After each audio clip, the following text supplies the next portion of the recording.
नमस्कार, good morning. स्वागत है आप सभी का। मैं हूं आपके साथ हितेश व्यास। 1 फरवरी है, लिहाजा आज देश में आम बजट, अंतरिम बजट का दिन है। सबकी निगाहें उसके ऊपर टिकी हुई हैं कि हर वर्ग के लिए क्या बड़ी घोषणाएं इसमें हो सकती हैं, इस पर भी बात करेंगे। लेकिन चूंकि वक्त 8 बजने को है, मध्य प्रदेश की खबरों को जानने का है, लिहाजा मध्य प्रदेश की तमाम अहम खबरों पर बात करेंगे। लेकिन हेडलाइन से शुरुआत करते हैं।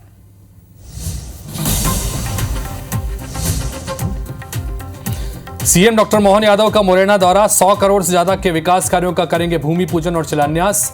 मुरैना चंबल संभाग के अधिकारियों के साथ करेंगे समीक्षा बैठक। ग्वालियर में नाबालिग से गैंगरेप, आरोपियों ने मां बाप को गोली मारने की धमकी देकर की दरिंदगी। वारदात को अंजाम देने के बाद तीनों आरोपी फरार, पुलिस की चुस्ती पर उठे सवाल। भोपाल में बीएमएचआरसी में सीबीआई का छापा, उपकरण खरीदी में गड़बड़ी की शिकायत के बाद अस्पताल में दबिश। पिछले 8 घंटे से टीम की कार्रवाई जारी। मुरैना में ग्वालियर के सोना व्यापारी से लूट, बाइक सवार बदमाशों ने 3 किलो 200 ग्राम गोल्ड लूटा। जौरा कैलारस सबलगढ़ की ओर जा रहा था पीड़ित, पुलिस पर शिकायत के बाद लेट पहुंचने का आरोप। और दमोह में प्रशासन का चला बुलडोजर, हटाया गया पुलिया का अतिक्रमण।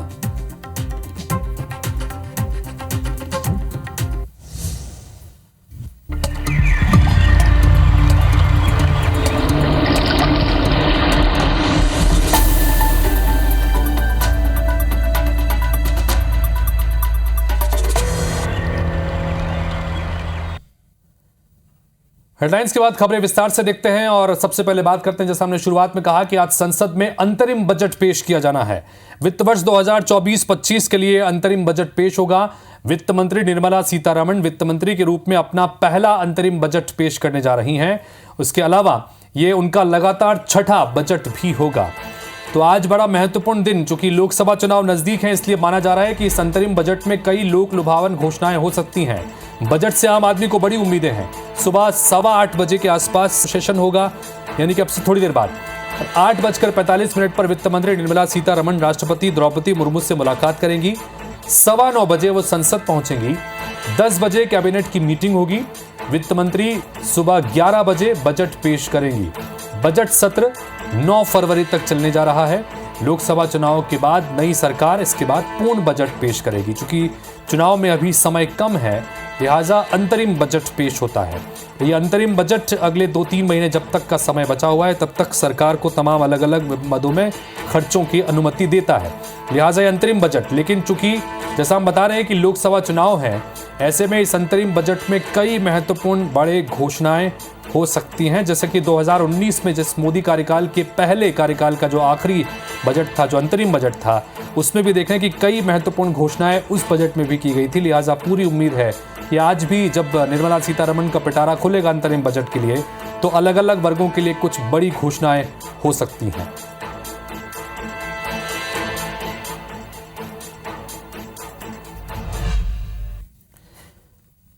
तो बजट से जुड़ा हर अपडेट लगातार आईबीसी 24 आपके सामने रखेगा कि अलग अलग वर्गों की क्या उम्मीदें हैं, इस पर भी बात करेंगे। उसके अलावा अलग अलग वर्गों के लिए क्या कुछ इस अंतरिम बजट में हो सकता है, पिछले अंतरिम बजट में क्या बड़ी घोषणाएं की गई थी, लिहाजा इस बार क्या उम्मीदें हैं, हर खबर पर बात करेंगे। दिन भर आज आईबीसी 24 पर बने रहिए। फिलहाल बात करते हैं मध्य प्रदेश की महत्वपूर्ण खबर की, जहां पर मोहन सरकार ने कैबिनेट की बैठक में कई अहम प्रस्तावों को मंजूरी दी। बैठक में मध्य प्रदेश में सौगात के लिए मुख्यमंत्री ने पीएम मोदी और केंद्रीय मंत्री नितिन गडकरी को धन्यवाद दिया। कैबिनेट के फैसलों की जानकारी देते हुए कैबिनेट मंत्री कैलाश विजयवर्गीय ने बताया कि पार्वती काली सिंध चंबल लिंक परियोजना के लिए अभिनंदन किया गया। कैबिनेट ने प्रधानमंत्री नरेंद्र मोदी को धन्यवाद दिया। जबलपुर में करीब 10,000 करोड़ की सड़क की सौगात मिली है। उन्होंने बताया कि राष्ट्रीय और अंतर्राष्ट्रीय प्रतियोगिता में हिस्सा लेने वाले युवाओं को सरकार राष्ट्रीय स्तर पर 50,000 रुपए और अंतर्राष्ट्रीय स्तर पर 1.5 लाख रुपए देगी। ये पुरस्कार साल में वित्तीय वर्ष में एक बार दिया जाएगा।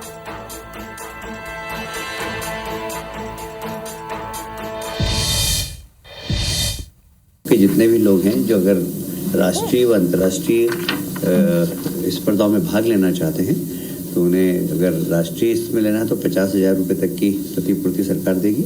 और यदि अंतर्राष्ट्रीय स्तर पर किसी आयोजन में भाग लेना चाहेंगे तो 1.5 लाख रुपए की प्रतिपूर्ति सरकार देगी। यह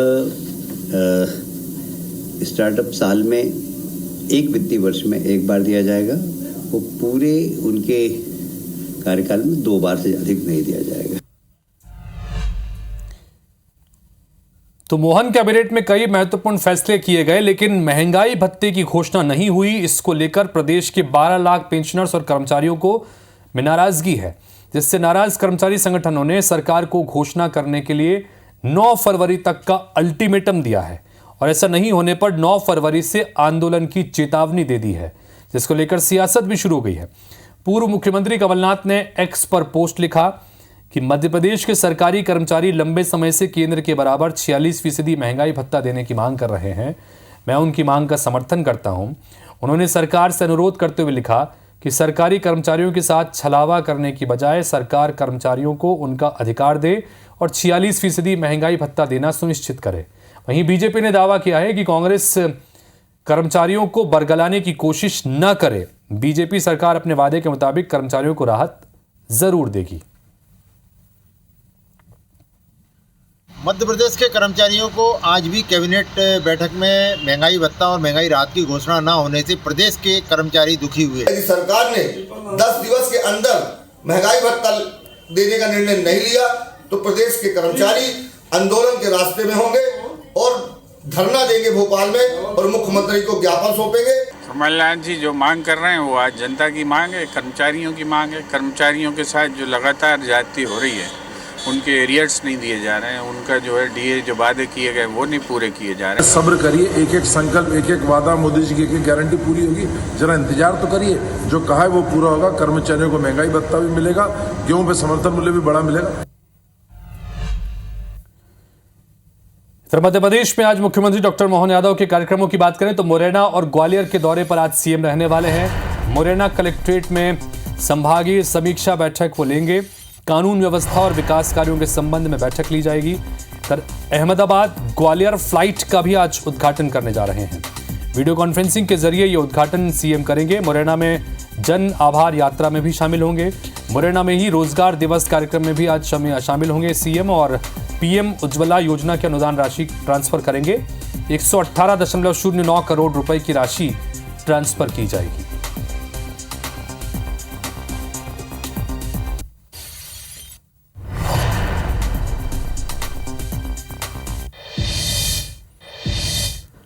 तो इंदौर से खबर जहां पर एमपीपीएससी 2024 में बड़ा बदलाव किया गया है। 60 की बजाय 110 पदों के लिए अब परीक्षा होगी। एमपीपीएससी 2024 में जोड़े गए 50 नए पद। नए पदों में मध्य प्रदेश वित्त सेवा के 26 पद भी शामिल हैं। अधीनस्थ लेखा सेवा के 22 पद भी शामिल किए गए हैं। 2 पद अन्य श्रेणी में रखे गए हैं। एमपीपीएससी 2024 के लिए रजिस्ट्रेशन प्रक्रिया जारी है। 20 फरवरी तक ये रजिस्ट्रेशन की प्रक्रिया चलती रहेगी। 1 जनवरी 2024 से ये आयु की गणना की जा रही है।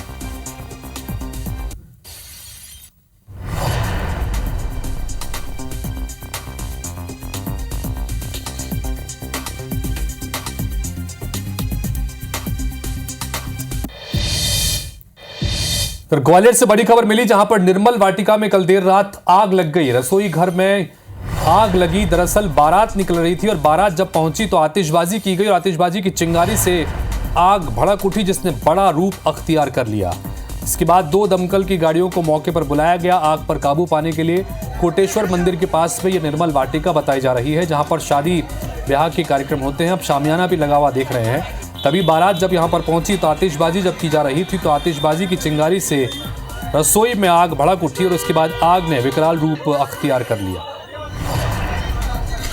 दमकल की 2 गाड़ियों को मौके पर बुलाया गया आग पर काबू पाने के लिए। कोटेश्वर मंदिर के पास में यह वाटिका बताई जा रही है।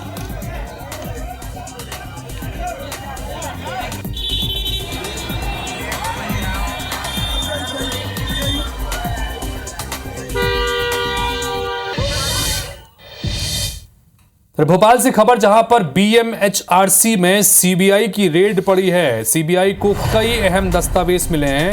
विभागीय खरीद फरोख्त में गड़बड़ी की शिकायतों के बाद कार्रवाई की गई है। सीबीआई जांच दल के अधिकारियों ने दस्तावेज खंगाले हैं।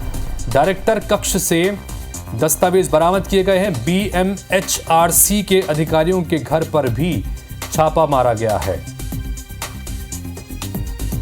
तो BMHRC के ठिकानों पर, उनके अलग अलग जगहों पर ऑफिसेज में CBI की टीम ने छापा मारा है। डायरेक्टर के कक्ष से भी दस्तावेज बरामद किए गए हैं। कई अनियमितताओं की शिकायत मिल रही थी। हरप्रीत कौर हमारी सहयोगी इस वक्त जुड़ रही हैं भोपाल से, उनसे बात करते हैं। हरप्रीत, BHMRC में ये छापा मार की कार्रवाई की गई है CBI की तरफ से, किस तरह की अनियमितताओं की शिकायत यहां पर थी और अभी क्या कुछ जानकारी मिल रही है इस छापों को लेकर?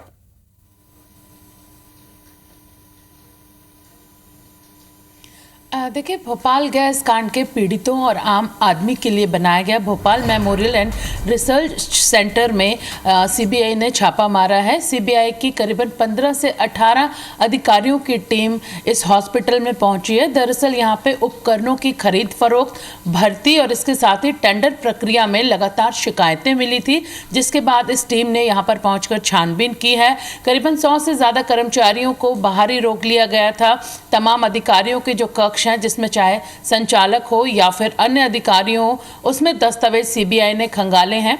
जानकार सूत्रों के अनुसार अगर माने तो कुछ अहम दस्तावेज यहाँ को CBI के हाथ यहाँ पर लगे हैं, जिसके बाद जांच शुरू की गई है। पुराने टेंडर हो चाहे हाल में ही हुए टेंडर हो, उनके तमाम जो दस्तावेज हैं वो CBI ने यहाँ पे बरामद किए हैं। इसके साथ ही डायरेक्टर कक्ष से भी जो दस्तावेज हैं वो यहाँ पे बरामद किए गए हैं। इसके साथ ही सिस्टम यानी कंप्यूटर में जो भी हार्ड डिस्क है वो भी CBI ने यहाँ पर बरामद की है।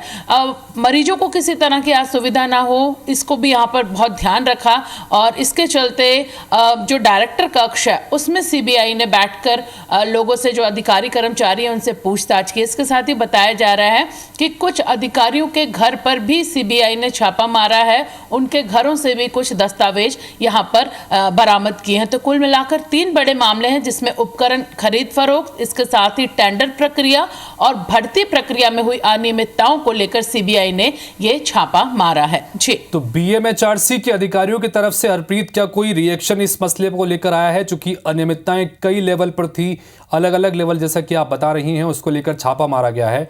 क्या अधिकारियों की तरफ से कोई वर्जन सामने आया?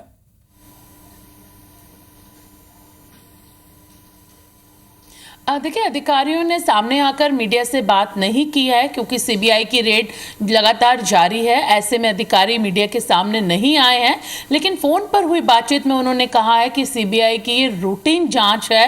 रूटीन जांच के लिए CBI यहाँ पर पहुँची है। ये संस्था केंद्रीय संस्था है। ऐसे में सरकार, केंद्र या फिर राज्य से जुड़े हुए जो हॉस्पिटल हैं उनमें अनियमितताएँ ना हो, किसी तरह की गड़बड़ियाँ ना हो, इसको लेकर लगातार जो CBI है वो जाँच करती है। उन्होंने इसे रूटीन जांच करार दिया है, लेकिन स्पष्ट है यहाँ पर कि जिस तरह से CBI ने दस्तावेज बरामद किए हैं, अधिकारियों के घर पर भी धावा बोला है, तो बड़ी अनियमितताओं की शिकायतों के बाद ही CBI ने ये कार्रवाई की है। बहुत शुक्रिया हरप्रीत इस डिटेल जानकारी के लिए। तो BMHRC के अधिकारियों के ठिकानों पर छापामार कार्रवाई की गई है।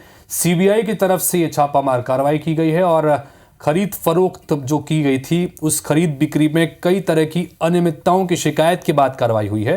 क्या कुछ जांच में निकल के सामने आता है, इस पर भी हमारी नजर रहेगी। फिर ग्वालियर से एक बड़ी खबर आई, जहां पर 14 साल की एक नाबालिग के साथ में गैंगरेप की वारदात को अंजाम दिया गया। 3 हथियारबंद बदमाशों ने घर में घुसकर रेप की वारदात को अंजाम दिया है। बंदूक की नोक पर दुष्कर्म किया गया। माँ बाप और भाई को बंधक बनाया गया।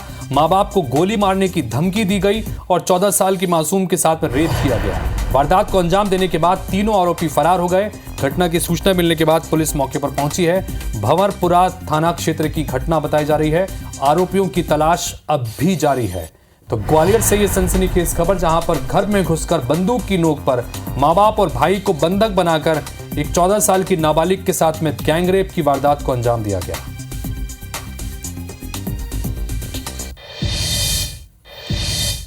तो इंदौर से एक बड़ी खबर, जहां पर एक कर्मचारी पर स्कूटर की डिक्की से 8 लाख रुपए उड़ाने का आरोप लगा है।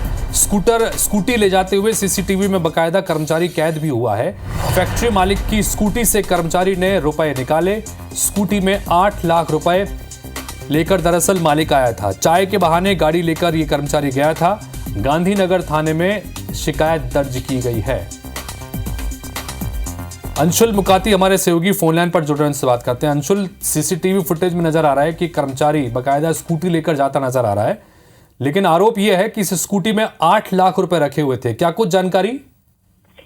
जी बिल्कुल, बता दो कि पूरे मामला सामने आने के बाद पुलिस इस पूरे मामले की जांच में जुटी हुई है। हालांकि प्रारंभिक जांच में यह मामला सामने आया है कि स्कूटी ले जाता हुआ कर्मचारी जो है उसे चाबी मालिक के द्वारा दी गई थी और चाय लेने के लिए कर्मचारी को भेजा गया था। हालांकि कर्मचारी को यह जानकारी पहले से थी कि एक्टिवा की डिक्की में रुपए रखे हुए हैं और इसी के चलते कर्मचारी जो है वो एक्टिवा लेकर के वहां से फरार हो गया और उसके बाद गांधीनगर इलाके में एक रोड पर जाकर के उसने मालिक को फोन किया कि एक्टिवा यहाँ पर खड़ी और वो यहाँ से एक्टिवा को उठाकर ले जाए। और उसके बाद से कर्मचारी का फोन जो है वो लगातार बंद आ रहा है और एक्टिवा में रखे हुए 8 लाख रुपए जो है वो भी गायब है, जिसके बाद मालिक ने थाने में इसकी शिकायत दर्ज कराई है। हालांकि एक्टिवा ले जाता हुआ कर्मचारी जो है वो सीसीटीवी में कैद हुआ है और सीसीटीवी फुटेज के आधार पर ही अब पुलिस जो है इस पूरे मामले की जांच कर कर्मचारी की खोजबीन में यहाँ पर लगी हुई है। जी हितेश। जी अंशुल, बहुत शुक्रिया इस तमाम जानकारी के लिए आपका। तो कुल मिलाकर कर्मचारी को पता था कि डिक्की में पैसे रखे हुए हैं और जब मालिक ने ही उसे चाय लेने के लिए भेजा तो बाकायदा डिक्की में से पैसे निकाल कर वो फरार हो गया और मालिक को कॉल किया कि यहाँ पर आपकी स्कूटी रखिए, ले जाइए।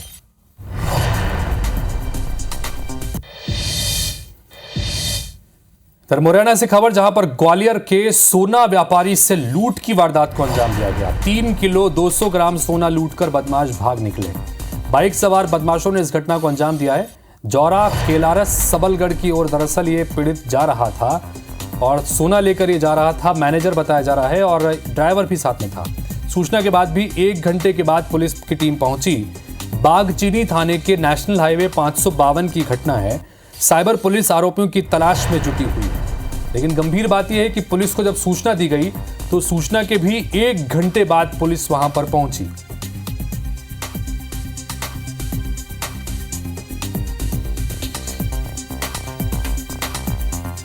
इंदौर से खबर, जहां पर निगम की कार्रवाई के दौरान हंगामा करने वालों पर केस दर्ज किया गया है। जेसीबी ड्राइवर की शिकायत पर भूमाफिया का गनमैन और 2 साथी गिरफ्तार किए गए हैं। कल कार्रवाई के दौरान निगम की टीम पर आरोपियों ने हमला कर दिया था। चंदन नगर थाना क्षेत्र के खिजराबाद कॉलोनी की यह घटना बताई जा रही है। तो निगम की कार्रवाई के दौरान जब हंगामा किया था, इस हंगामा करने के मामले में अब केस दर्ज किया गया है हंगामा करने वालों पर। जेसीबी ड्राइवर ने शिकायत इस मामले में की थी कि भूमाफिया का गनमैन और 2 साथी उसे परेशान कर रहे हैं, उसके बाद इसे गिरफ्तार किया गया है।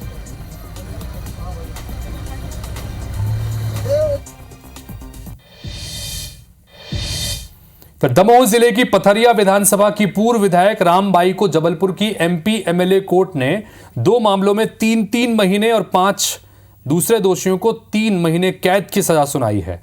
कोर्ट ने रामबाई पर 500 रुपए का जुर्माना भी लगाया है।